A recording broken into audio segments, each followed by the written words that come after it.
Call the regular meeting of the Anderson County Commissioners Court to order on October the 30th, 2023 at 9:30 a.m. Show that a quorum is present. All members of the court are present except for Commissioner Mims at this time. And Commissioner Chapin, would you lead us? Yes. If everyone would join us in invocation and pledge of allegiance. Heavenly Father, Lord, just pray that you'll be with us today as we're making decisions for the county, Lord. It'll just honor you, Lord, and honor your people, Lord. Just pray that you'll continue to be with the men and women that are fighting for our country, Lord. Just be with them, be with their families, just give them comfort. Lord, thank you for the rain that we're receiving. Lord, we just really appreciate that. Just pray that you'll continue to bless us. In Christ's name, amen. Amen. I pledge allegiance to the flag of the United States of America, and to the republic for which it stands, one nation, under God, indivisible, with liberty and justice for all.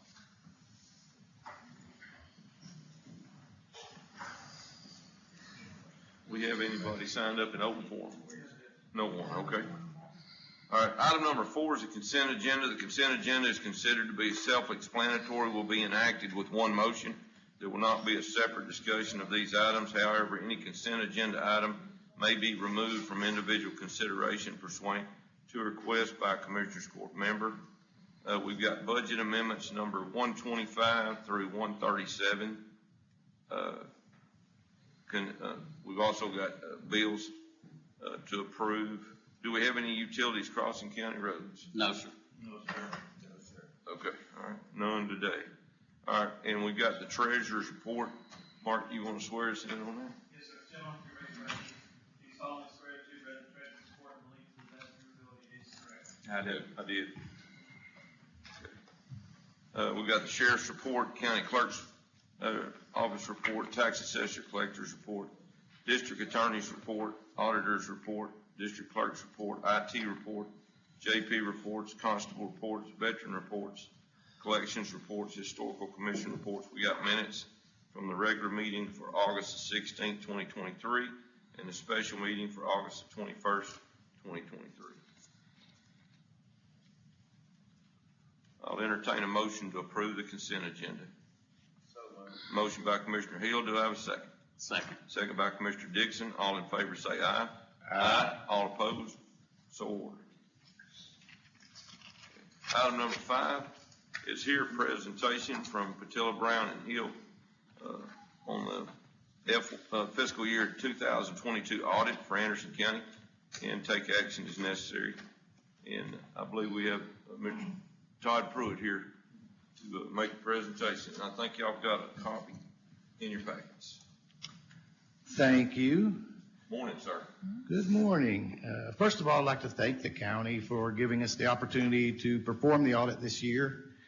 And I'd like to give special thanks to Megan and all the staff here at the county for all of the assistance they provided us during the course of the audit.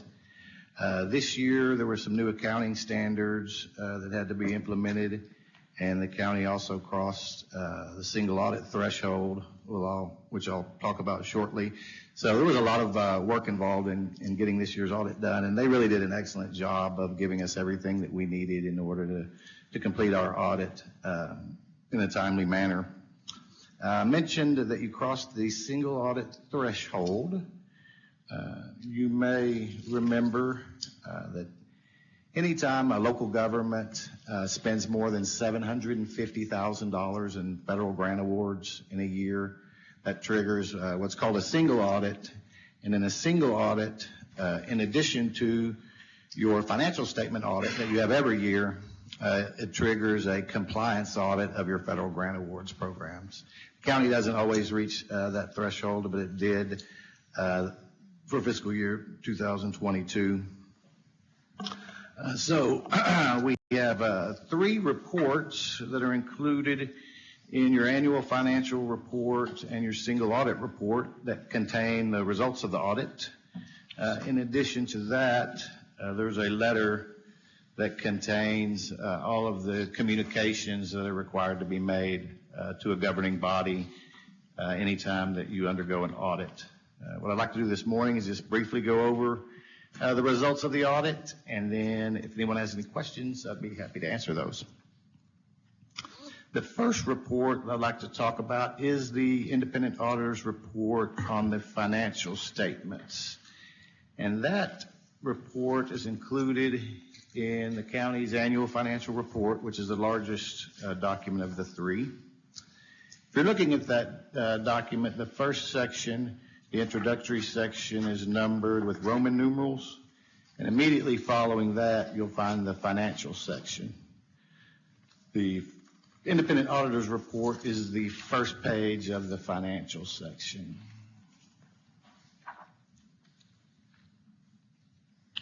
And what this report basically says is that the preparation of these financial statements is the responsibility of the county.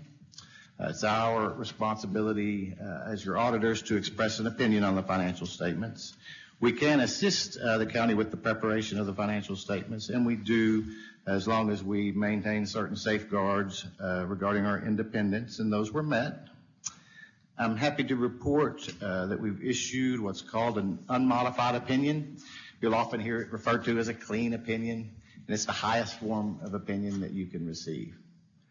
And what it really means to you as a user of these financial statements is that the financial statements that you have in this report have been audited by our firm, and in our opinion, they're free of any material misstatements, and they're also presented fairly in accordance with generally accepted accounting principles. You'll also note in the last paragraph of that report on page 3 that our audit was performed in accordance with government auditing standards. And those standards require your auditor to do a number of things, one of which is to report on your internal controls over the financial reporting process. That report you'll find in the county's separately issued single audit report. It's the first page, I believe, of the single audit report. And I'll briefly go over this report. The government auditing standards report is separated into two sections. The first section deals with internal controls over the financial reporting process, and then the second section deals with compliance with laws, regulations, and contracts and grants. The first part of that report on page 1, dealing with your internal controls over financial reporting, what we're talking about here is all of the policies and procedures that you have in place in order to prepare these financial statements. As your auditor, before we perform our testing, we have to gain an understanding of those policies and procedures. We do that so that we can focus our testing in areas that we think are more likely to contain a material misstatement. Had there been any deficiencies, either in the design or the operation of those controls, we would be required to report them in your government auditing standards letter. And I'm happy to report there were no significant deficiencies that were identified during the course of the audit. The second part of the government auditing standards report at the top of page 2, as I mentioned, deals with noncompliance. Here we're talking about noncompliance with laws, regulations, contracts, or grants that we think if we were to find noncompliance, it could have a material impact on your financial statements. Usually those type of things would be items that would create a liability for the county if we were to define them, such as, for example, if you had a large unallowable costs with a federal grant that we noted, something along those lines. But as you can see at the top of page 2, the results of our test disclose no instances of noncompliance that are required to be reported under government auditing standards. The third and final auditor's report you'll find immediately following the government auditing standards report. It begins on page 3, and it is the report that gives you the results of the federal grant compliance part of our audit. In your single audit report on page 6, you will find a schedule called the Schedule of Expenditures of Federal Awards. That schedule lists all of the different federal grant programs that the county spent funds under during the fiscal year. You can see the county spent just over $2.2 million this year in federal grant awards. The vast majority of that was in your coronavirus state and local fiscal recovery fund grant. And that's the one that we selected for testing. We tested that grant program with up to 6 different compliance requirements that could apply. Usually things like, did you spend the money on allowable items? There's reporting requirements with most grants. Did you file them on time and accurately? You could have a match. There's a lot of different compliance requirements that could possibly be tested. Have there been any findings or questioned costs that were identified? That would be listed there at the bottom of page 8. And as you can see, there were no findings or questioned costs that were identified during the course of the audit. So from a results of the audit standpoint, I guess you could say you're batting 1,000. You've got a clean opinion on your financial statements. We didn't have any significant deficiencies in your internal controls over the financial reporting process. And then with respect to your federal grant award compliance, we issued a clean opinion that you did comply with the requirements of that program, and there were no findings or question costs that were identified during the federal grant compliance portion of the audit. One last item that I would like to briefly go over is the required communication to the governing body. This is just a letter that contains communications that are required to be made from your auditor to a governing body on every audit, but some of which we've already gone over. But one thing that I would like to point out, because it's new this year and it has caught the eye of several of our clients, if you turn to page 2. It's at the back. I don't think we have. Oh, you don't have that one? I'll just briefly explain it. Included in the back. I'm sorry? No, that was just a single audit. It's a separate document. Okay. It's just there's an area in the letter this year where your auditor has to list significant risks that they identified during the course of the audit. Significant risks aren't new to your auditors. We've always had those, but we've always just had to document them in our work papers. Now we have to list them in this letter when we issue it. So there is one item that is considered a significant risk on every audit, which is management override of controls. So that is listed there. And I think a lot of our clients, when they saw that, were thinking, well, we have a problem here with management override of controls compared to other entities. And that's not the case. That's a significant risk on every audit that we do, or any auditor does. You'll always have management override of controls listed as a significant risk in this communication letter moving forward, if that makes sense. The other significant risk was a new accounting standard that dealt with leases. It was a pretty significant change in the lease accounting rules, especially for entities that had a large number of lease agreements. So that was significant. But there were no, as I mentioned earlier, there were no control deficiencies that were identified with respect to either of those items during the course of the audit. So I congratulate the county on the clean results of the audit. As I'm sure you're aware, they don't always go that way. So anytime we've got a clean audit such as this, I like to congratulate the county on the results. If anyone has any questions about the financial statements or the audit itself, I'd be happy to answer those. May I glance over the second one? Yes. Yes, sir. Thank you, sir. Sorry, that was the only thing I didn't include. Oh, it's okay.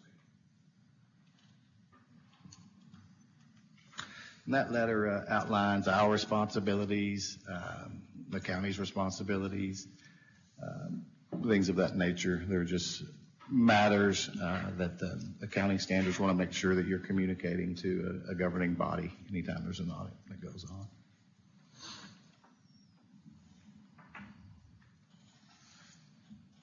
Any questions?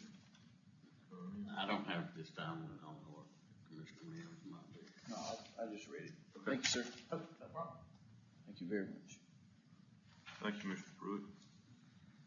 I'll entertain a motion just to receive and record in the minutes the audit report from Patella, Brown, and Hill. Do I have a motion? So moved. Motion by Commissioner Mims. Do I have a second? Second. Second by Commissioner Hill. All in favor say aye. Aye. All opposed? So ordered. Thank you, sir. Thank you. Thank you, appreciate it. Next item is consider and take possible action regarding resolution number R09-2023, authorizing a public hearing on December the 11th, 2023, to receive public comment on the approval of a tax abatement agreement with Texas Futura LLC and Lone Star Oil Tech LLC. We have Mr. Trahan with the Palestine Economic Development Corporation here to brief us on this. Thank you, Judge and Commissioners, and good morning. Good morning. The resolution before you today is to set a public hearing to consider a tax abatement agreement for a prospect that the EDC is bringing into the Willow Creek Business Park in the city of Palestine. The reinvestment zone has already been established around the business park back in March of this year. On December 11th, the city will also be considering a matching abatement agreement for this prospect. I have some impact data with me here today that I'm going to share with you. This would be a 5-year tax abatement scheduled to 100% in year 1, 70% in year 2, 50% in years 3 and 4, and 25% in year 5. And the data I'll share with you today has for the county, if it were to offer this abatement, it has its return on investment as well as its payback period. And the county's abatement policy and the city is essentially the same, correct? Yes, sir. Okay. Both the city and the county follow the same tax abatement guidelines and criteria. Okay.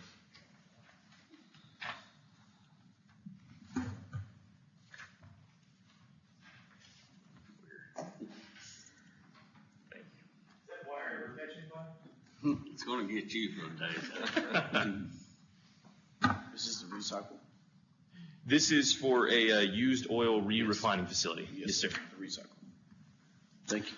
So as you can see there, we've got under incentives. This is the economic impact strictly for Anderson County. So that value you see under the incentives would be the proposed value of the tax abatement to be considered. Rate of return on this investment would be 37.7%, and your payback period, the county would be made whole in about just before year 2 of that 5-year agreement, about a 1.9-year payback.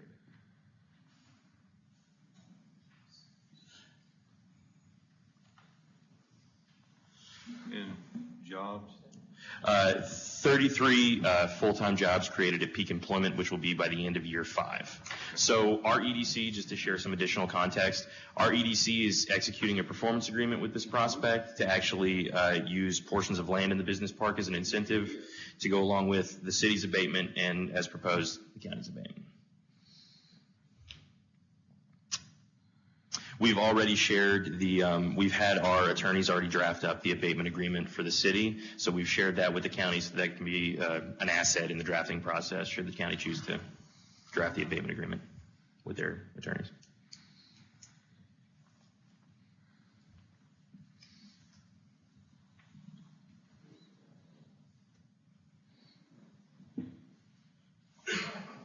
Any questions?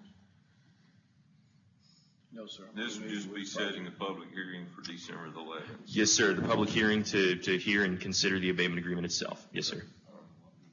In between then, can you get us some information on the business and the company itself so we can look over it? Sure. If you'd like, I could have them come and actually make a presentation to the court. That would be please the great. court. Okay. We'll do just that. Are they gonna be in the county and in the? No, sir. All in the Willow Creek Business Park, so all within city limits. Stay within the city limits? Yes, sir. It's still precinct 2, though.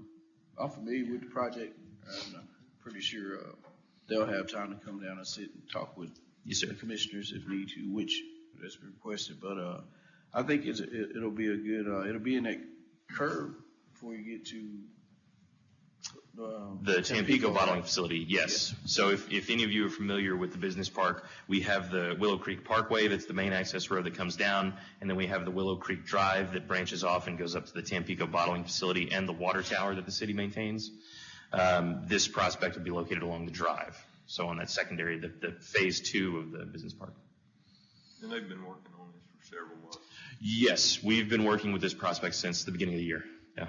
Now, the oil they're refining is bulk oil, correct? Like, Yes, sir. Yeah. So like on our tanks at our pump, at our yards, that when we, change our oil and stuff, dump in there, instead of the company come in, it comes from out of the county from up north, maybe they could work with us and get our oil and probably do the same thing that that company's doing for us, providing that recycle service. But we pay them to pick up our oil, so maybe we get a better deal since they're local.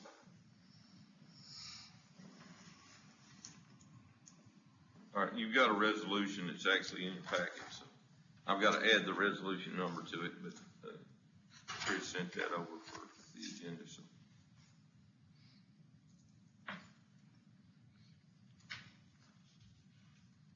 I'll entertain a motion to accept resolution number R09-2023, authorizing a public hearing on December 11th, 2023 to receive public comments on approval of a tax abatement agreement with Texas Futura LLC and Lone Star Oil Tech LLC. Do I have a motion? So moved. Motion by Commissioner Mims. Do I have a second? Second. Second by Commissioner Chapin. All in favor say aye. Aye. All opposed? So ordered. Thank you so much, gentlemen. Thank you. Appreciate y'all. Thank you. Appreciate you being here.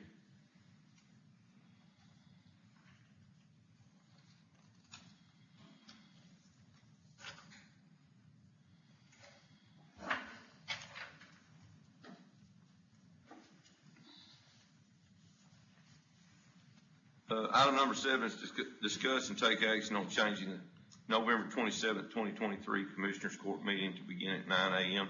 due to the notice for the public hearings. And when we approved the public hearings, Bob had put in 9 a.m. on those and didn't get caught. So we need to reset that meeting to start at 9 so we can be in line with those tax abatement hearings on the 27th. I'll entertain a motion to approve changing November 27th regular meeting to start at 9 a.m. instead of 9:30. Do I have a motion? So moved. Motion by Commissioner Chapin. Is there a second? Yes, sir. Second by Commissioner Dixon. All in favor say aye. Aye. All opposed? So ordered.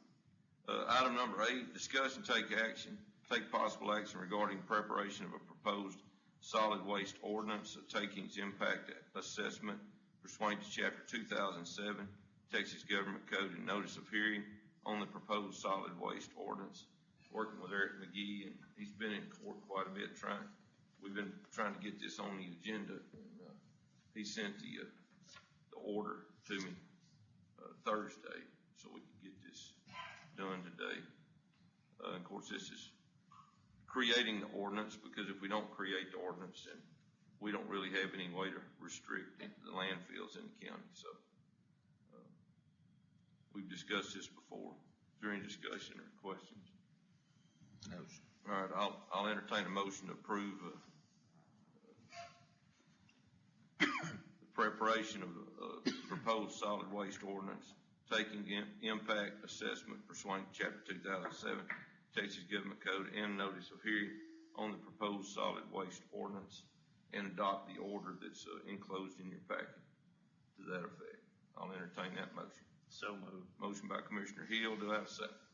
Second. Second by Commissioner Mims. All in favor say aye. Aye. So ordered.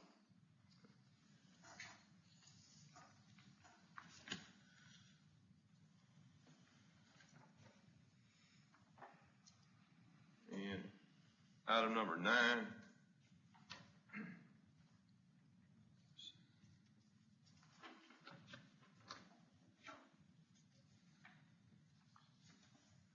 Is to consider and take action on resolution R10-2023 authorizing county grant for the 2024 Meals on Wheels of Palestine. You got a resolution there in your packet. And we increased the funding from $12,000 to $15,000 on Meals on Wheels. Did you have any comments on that, Megan? No, sir. Okay. That's just a formality so we can show that we've changed that, correct? Well, no, this is just the formality so we can pay them, just like we do every Right, other. that's yeah. what I mean. Yes, sir. Okay.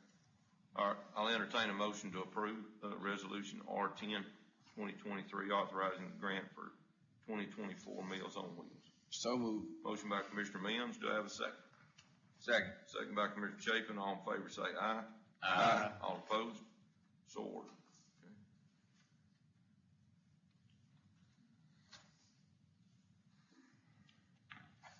Okay. Item number 10 is, consider to take action on resolution R11, 2023 for the 2024 fiscal year formula grant program for indigent defense. Megan, do you want to? This is our yearly grant with Texas Indigent Defense Commission, our formula grant where we get reimbursed for a little bit of the indigent costs that we pay for the attorneys. It's just a resolution that we do every year. Okay. Any questions? I'll entertain a motion to approve resolution R11, 2023 for the fiscal year 2024 formula grant program for indigent defense. Do I have a motion? So moved. Motion by Commissioner Dixon. Do I have a second? Second. Second by Commissioner Mims. All in favor say aye. Aye. All opposed? So ordered.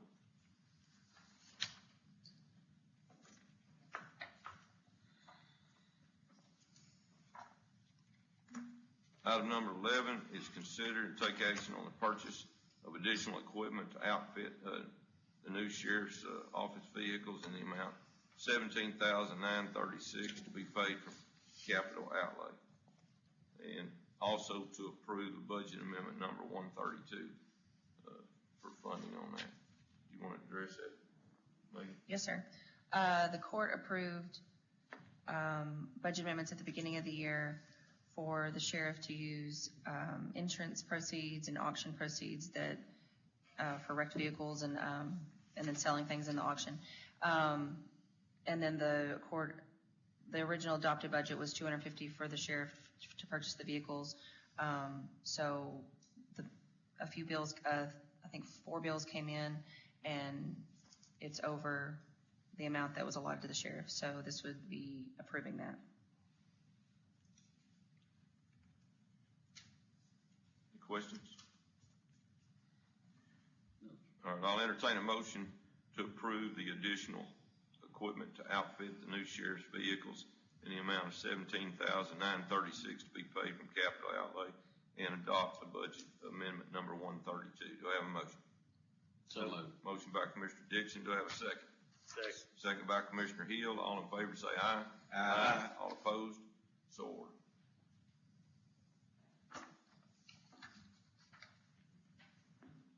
Item number 12 is consider and take action on an additional $17,894.81 needed for the purchase and installation of a generator for well number 3 for Brushy Creek Water Supply to be paid with the American Rescue Plan Act funds originally approved on November the 22nd, 2021. Thank you. Brushy Creek got all their generators replaced and everything and paid for, and the final amount was actually $17,894.81 over the amount the commissioners approved in 2021. So they're just asking for that additional amount to be reimbursed.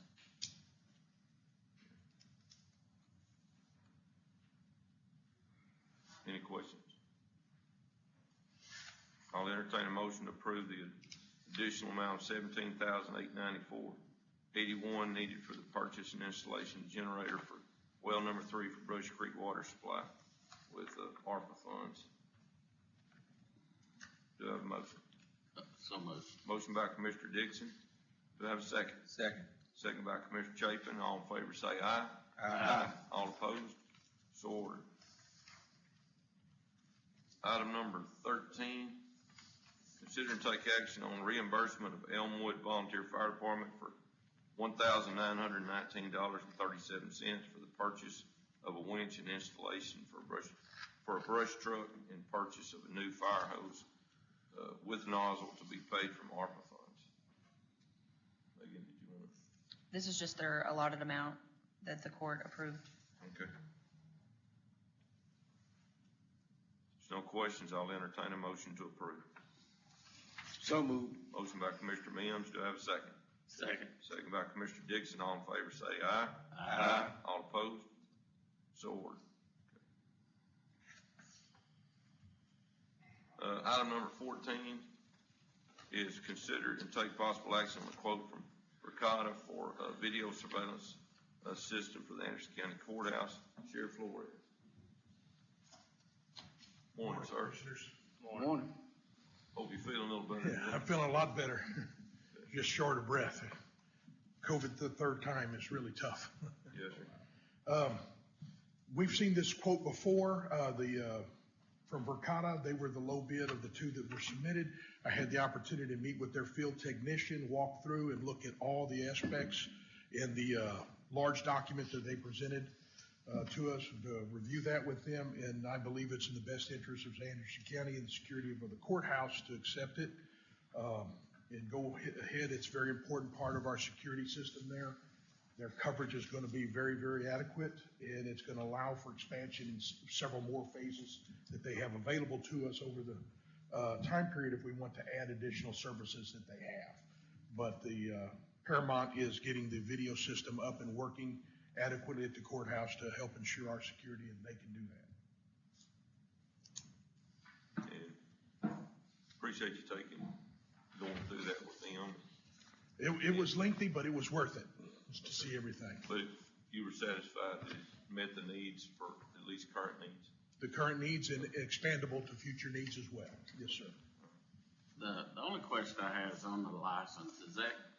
How long did these licenses last? Because that seemed to be Well, sir?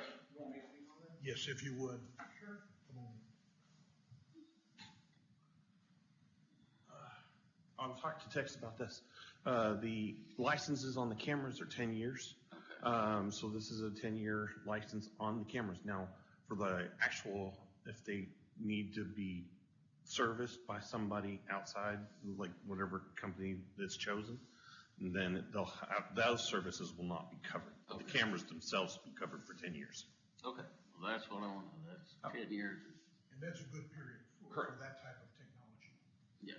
And that also covers all the software needs for those 10 years, because they'll be software updated. I just noticed that was a pretty large amount of the price was that, so I was concerned how long it lasts. So 10 years sounds like a pretty good term to me. Correct. And they're installing them the way they got it. The company's putting them in. Yeah, they'll be using our pre-existing wirings that we already have for the cameras. And then they'll be doing a couple of other things. But yes, they will be doing the install. Yeah, there's $16,000 to install all of it. That helped with us having the cabling already in place. Correct. That helped with the cost, because they didn't have to run cable, and when you're doing it in a historical courthouse, that even can add to some of the costs. It really impacted our ability to keep that price down. Yeah. I think they're only going to be replacing one or two lines that are going into different directions, because we're going to retask a couple of the cameras to different locations. Correct.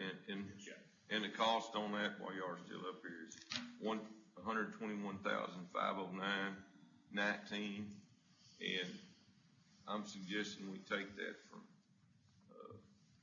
the ARPA funds for IT that we budgeted back during our budget workshop. And we're well covered on that, correct? Okay. I'll entertain a motion to approve the Verkada bid for $121,509.19 be taken from IT ARPA funds. Do I have a motion? So moved. Motion by Commissioner Dixon. Do I have a second? Second. Second by. Also, just for the record, Whoever. this was by board. It does say it on here. Okay. When do they think Second they're by gonna Commissioner Mims.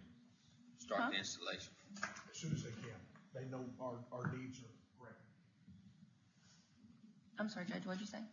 No, I She just was said, calling a second. He was calling a No, second. he said something else. I just said second by Commissioner Mims. Oh, I heard something else. That's all. All in favor, say aye. Aye. All opposed? So ordered. Thank you, Sheriff. I think we got something else here. Get to the next page. Okay, item number 15 is discuss and take possible action on district courtroom, number 1, hallway security. We had approved, a quote to, install the door and a wall there in that hallway. And I know the sheriff's been working with Calvary Construction, and I've talked to them too. Did you want to address that? Yes, sir. And I've got something else that I need to discuss with the court about it too. So. All right. The initial quote, I think, was prior to having the information from the fire marshal and inspection, and to meet code, we needed to change a few things, and Calvary is working on that, as well as the door has to open away from the courtroom, not towards it, because it's an egress, and we have to have so many square inches of pathway to leave. There's multiple exits from the courtroom. We have all that available, but the door has to swing out a certain way. It's got to have a particular type of lock that is passive if you just hit it from the inside as you exit. So that's got to be included in the new quote. And then a line of sight window that provides security or view, so that when it opens into that blind hallway, it doesn't strike somebody and create a bottleneck that we see sometimes in some of these emergencies where they have a fire or something and people get bottlenecked in a door because they don't know where it's opening into. So they're working on that, and I've asked them to give us a price on this line of sight that includes either safety glass with embedded wire, and then an upgrade on that would be plexiglass, and then an upgrade on that would be Lexan, because each one offers increased security and strength, but it also offers increased price. So to get the commissioners a full picture, I've asked all them to give us a price on all three of those things. Then last time we spoke, Commissioner Chapin had asked if we had talked to anybody else about this. So I reached out to another vendor and I gave them the same requirements and asked them to give me the same information back as a quote. If we get it, we'll get it, and I'll present it. If we don't, that'll be the quote that there's no quote. Okay. No bid is a bid. It's something that I need to bring to your attention as well as the court, okay? Yes, sir. Now, I've been hearing this since I took office about trying to do something with the wall and the door. But, and I thought this was pre-approved by the Historical Commission, okay? And I wanted to make sure to protect you and us that we weren't doing anything that was gonna cause a problem with violating the law on the Historical Commission. So I contacted James Melaniphy. I think you've talked to him before too about some security issues. Yes, sir. He indicated it, and that's been a while back. But so I talked to him at first, and he had some reservations about putting the hallway door in. Okay, and so I sent him pictures. I'll make sure that you get a copy of this. Okay. And I've included the fire marshal's report for the commissioners, which, I don't know if you've had a chance to talk to him. I talked directly to him, Okay. yes, sir. All right. And so we were okay from the fire code standpoint. Yes. And, he had some reservations that you've already mentioned about the directions of the doors. We did have one problem about, at first, about, having the crash bar. Mm-hmm. And after looking at the fire code, and Calvary actually looked up the fire codes that he had cited and found that there's different years on those statutes. And I called him back, and you can actually have either a crash bar is one singular motion in a linear direction or in a circular direction. So the handle on the door, like some of the offices we have here, the crash bar will be something similar to what's on that door. Yes. Okay. Single, in other words, yeah. it has to open with that single move. But he approved that those doors, the door handles, to be able, like we have for the district judge's office. Yes, as long as it's passive in nature and just a simple swipe or Just movement. one move. Yeah. One move. So we were good there. So kind of going through this process, and then I decided, well, I better make sure the Historical Commission's going to be all right with it. So I sent him, and y'all got a copy of the PowerPoint, and so I sent him pictures, Sheriff, of all the doors and the fire marshal looked at the capacity of the room, but I showed him exactly where we were wanting to try to put the wall in, okay? And this is what I got back after he reviewed it. Thank you for your patience. Of course, he was doing some other work too, so I had to wait a little bit. But sorry to make you wait in line while I got a chance to review your information. I strongly recommend that the county not install another door in the hallway. You can install a door in the hallway 180 days from now without violating the Texas courthouse law, but you would need to wait the 180 days. Mounting new hardware on the existing doors and changing their direction of operation will be more acceptable. The device you show here is perfectly acceptable, and I put that in there because that's the only example I had after our conversation on the phone. I was trying to give him information, at least for an alternative, if he wasn't going to approve that. So essentially, the device you show here is perfectly acceptable and relatively inexpensive. It works as long as it is not deployed when the courtroom is occupied, which that was what the fire marshal concern was. But the swinging doors, he's indicating we can put essentially where you put the lock down into the floor and into the ceiling. And this lock was a picture of one that was in the county courtroom on the first floor. In other words, it's where it locks into the floor and into the ceiling, and then it has a doorknob on the other door. So I'm bringing this to the court's attention that, I was proceeding just like the sheriff was, trying to get this thing done. But I wanted to make sure we didn't have a problem. So he's saying we can't do this right now. We'd at least have to wait 180 days to put a wall in. What's the 180-day restriction for? I guess that's either commission rules or there may be a statute and I'm just reading you what he sent. Yes, sir. Commissioner. I think, Commissioner, and I could be completely wrong, after you contact them and they look at what you're doing, whether if it's something that they don't approve, which it looks like they didn't, you have to wait the 180 days. You can do what you want to do, even though they didn't approve it, but the statute says you got to wait 180 days. I don't understand it, but by looking at this, we wait 180 days, we can do. That's what he indicated. Yeah. But I think it's because they were contacted, and once they're contacted, you fall into that statute that it falls under. That's just my opinion. But isn't that because they wasn't contacted at first? That I don't know. And that's why we fall in the violation of the 180-day rule. Right. That's So why we got See, I six. had thought it'd been pre-approved. Yes, sir. Because that was already being talked about when I came into office. But I asked him, I said, do you have any emails from anybody else from the county that would have taken care of this? And he said no, he couldn't find it. Now, I did, like in February, when he came and did the walkthrough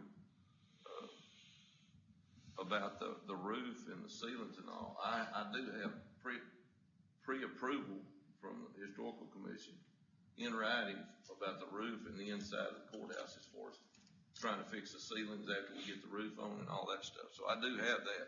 I want to make sure the court knows that because that was something before we started the roof process. What is the consequences if you don't follow that instruction and do it sooner than the 180 days? What's the consequence the county falls under? There are some fines and penalties. That's what I thought. It's just you get a fine. Okay. Well, that gives you more time to get your bids together. It sounds like we'll have plenty of time to get bids. The 180 days sounds like it's a good thing to follow, but the district court judges, I've spoken with Judge Davis, the administrative judge over this, and it meets with their approval for enhanced safety in the courtroom. Yes, sir. Can you reach out to him though and find out on the restrictions of the 180 days and see what it? Yes. Get it I'll follow up after the commissioners' meeting today. And what I was trying to do is working with you to try to at least have a solution. So we could do the swinging doors if we, I asked James in the last week to see if he could, maintenance supervisor, see if he could find locks like that. Yeah, if we find those locks and lock one of those swinging doors, will we still have these square inches of egress that's required by the fire code would be my question. But, well, what we Because do. that's not passive in nature. What we do is have to, and this is talking to the fire marshal too, okay? Okay. We'd lock both doors when nobody was in the courtroom. Yes. Anytime anybody occupies the courtroom, we have to unlock both doors and leave them open. And that's what he noted, James Malanaphy noted from the historical commission, the same thing. So, as long as the doors remain open during court, then we're fine. But we could lock them so nobody's in the courtroom unattended, and I think that's one of the current concerns the district judges had, so. Yeah. After the meeting, I'll meet up with you, get some of that Okay. information, and if you don't mind, that I visit with your maintenance supervisor about that to make sure we get the right locks for the swinging doors. Oh, I understand, yes, sir. Not a problem. Thank you very much, Judge. Thanks. Okay. Thanks, Sheriff.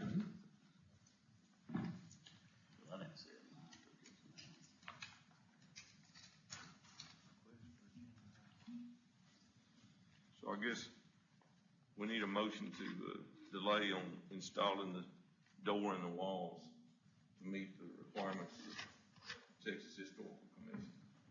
Do I have that motion? So moved. Motion by Commissioner Dixon, do I have a second? Second. Second by Commissioner Chapin, all in favor say aye. Aye. All opposed? So ordered. And we will try to see what, working with the sheriff, see what kind of locks we can put on those swinging doors. Hopefully address what the district judge's concerns are. All right, item number 16 is discuss and take action on the drainage problem on Anderson County Road 330. Commissioner Dixon.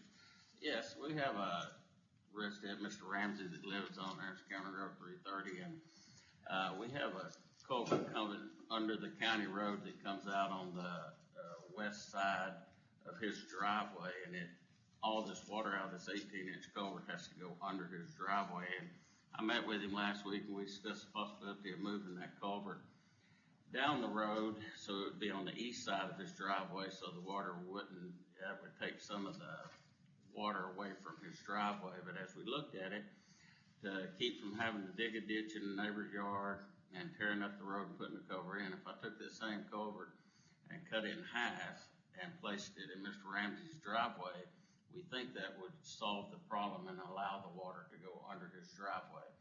But where the culverts are placed is approximately 30-something feet off the county right-of-way. So I just wanted to get the court permission today to be able to go onto Mr. Ramsey's property and replace this culvert. I'll take the 30-foot, 18-inch culvert and cut it in half and place it side by side in his driveway. But since it is out of the county right-of-way, I wanted to bring it to the court to see if the court would allow me to do that. But I do think it will solve the problem and allow all the water to drain under his drive, because right now it's going over the drive. Just with the rain we had last week, it went over his drive and caused a lot of damage to And his it's all what we're dumping on him is basically what's And causing that's the what problem. it is. That one culvert comes out on this side. There's plenty of culverts up the road and other driveways. But if this one was moved, yes, it'd put the water on the other side of the driveway, but it'd be simpler on the county just to put it in his driveway. Then try to ditch it out there. Just allow it to go under it. So, Just change the flow of water. yeah, and basically by doing this, we're not changing the flow of water. If we do that other, Yeah. we're changing the flow. And we discussed, maybe new problems after that as far as it cutting a new ditch to this property and, with all that water coming out in a new direction. So that's what I'm asking for today. Just allow me to place that culvert in his driveway and then put a load of iron ore over the top of it to give it a driving surface. Do you want to put that in form? Yes, sir, I put that in form of a motion. All right. Motion by Commissioner Dixon. Do I have a second? Second. Second by Commissioner Hill. All in favor say aye. Aye. All opposed? So ordered. Thank you. Yes, sir. Item number 17, discuss and take action to have the auditor's office go out for bids for Precinct 2 Road and Bridge for a case backhoe 580N or similar 2014 or newer and less than 2,300 hours. Commissioner Mims.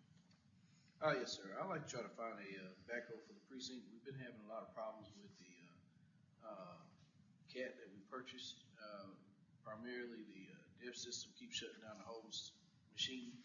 If we can find one with lower hours, less than 2,300 hours, and, before they put in the deaf system, deaf obsolete unit, I think it would be great for the guys to have them use, and we won't have as many breakdowns, and we'll be able to continue on with our construction as needed.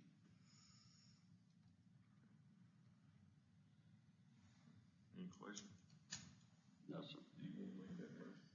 I'll put in a form of motion that we allow the auditor's office to go out for bids for precinct 2 road and bridge department for a case backhoe, 580N or newer, 2014 or newer, and less than 2,300 hours and or equal unit. It could be anything they bid on around this time frame without the deaf system.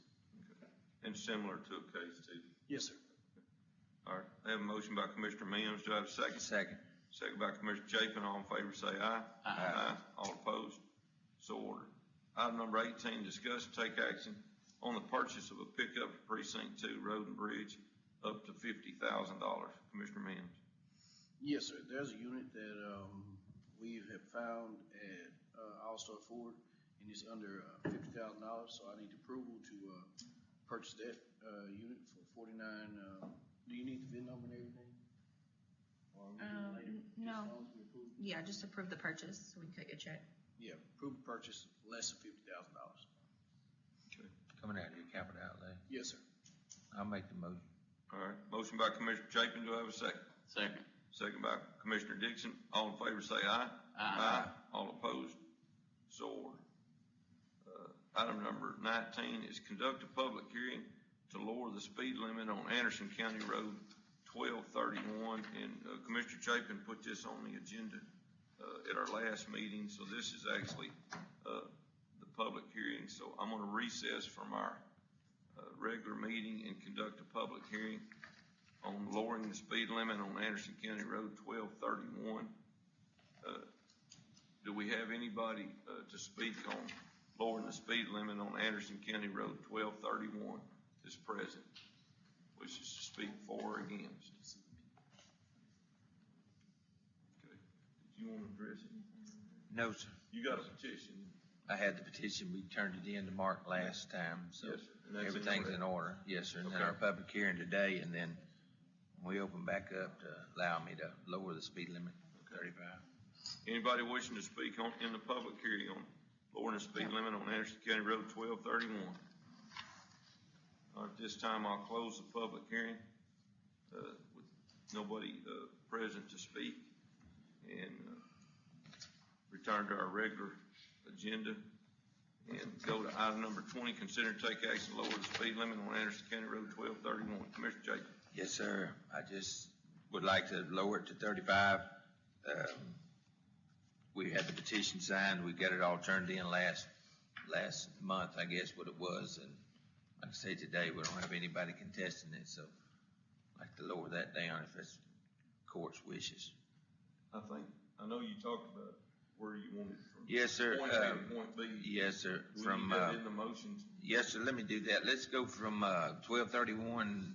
It's going to be from Highway 323 to, let's go to 1232. That'll be the end of my residence. Rest is just woods. To ACR 1232. ACR 1232. That'll probably be about a mile and a half. Okay. That's all in my residential area.